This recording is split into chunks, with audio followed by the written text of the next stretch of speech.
from Arkansas. Today is the 31st anniversary of the Tiananmen Square massacre, when thousands of peaceful students asking for their freedom were gunned down by Chinese communist tanks and troops. Because of Beijing's relentless censorship and control over information, we still have never learned the true death toll of that dark day. But it's certain that thousands of peaceful protesters were murdered in the streets. Beijing's savagery was exposed during that massacre, reminding the West that this was the same unreconstructed Communist Party that killed millions, tens of millions of its own people without batting an eye during Mao's Cultural Revolution and the Great Leap Forward. A tiger never changes its stripes.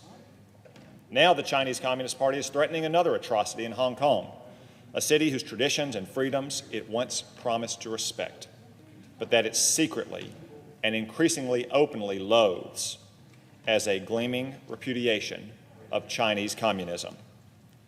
Last year, an extradition bill that could have allowed Hong Kong residents to be disappeared to mainland China sparked mass protests. Hong Kong residents flooded the streets to display their disapproval and protect their freedoms. These were not anarchists trying to tear down the law, as Chinese communist shrill organs falsely claim. They were free citizens fighting to preserve the rule of law they love so much, against a communist power that knows no law above itself. They're fighting for the very same freedoms that we enjoy in the United States: freedom of religion, speech and assembly, private property, the rule of law. The Hong Kong protesters won the battle over that extradition bill, but the war for Hong Kongers' freedom isn't over.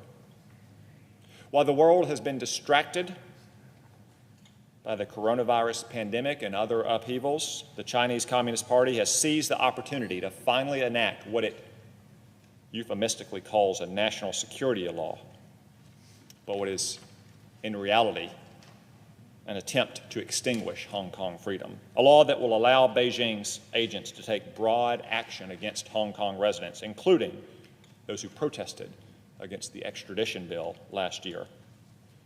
7 million residents of Hong Kong now face the very real possibility of losing their freedom and possibly their lives. Political dissidents risk being jailed arbitrarily, or worse. Hundreds of thousands of Christians, Muslims, Buddhists, Sikhs, and other religious minorities risk being driven underground like their brethren on the Chinese mainland, or perhaps put in a gulag of concentration camps like the Uyghurs in China's Xinjiang province. The free world cannot stand by while the Chinese Communist Party sets fire to the venerable laws and freedoms of Hong Kong. Already, the administration is moving to revoke Hong Kong's special trade status, which has allowed Chinese communist mandarins to get rich off a free economic system while denying those very freedoms to more than 1 billion of their subjects on the mainland. And our great ally, the United Kingdom, has announced it will extend visas to 3 million Hong Kongers, many of whom took part in last year's pro-democracy protests, so that they can escape the Chinese Communist Party. I highly commend Prime Minister Boris Johnson for striking this bold blow for freedom. But the United States can also do more. Today, I call upon the administration to prioritize the admission of persecuted Hong Kongers to the United States through the U.S. Refugee Admissions Program. In coordination with our allies, this action could save these brave Hong Kongers from a horrific fate under authoritarian communist rule.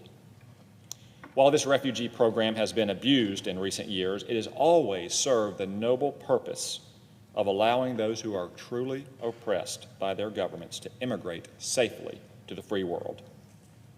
And now it can be used again in this worthy cause to help noble Hong Kongers flee the grasp of the Chinese Communist Party before it's too late. Madam President, I yield the floor.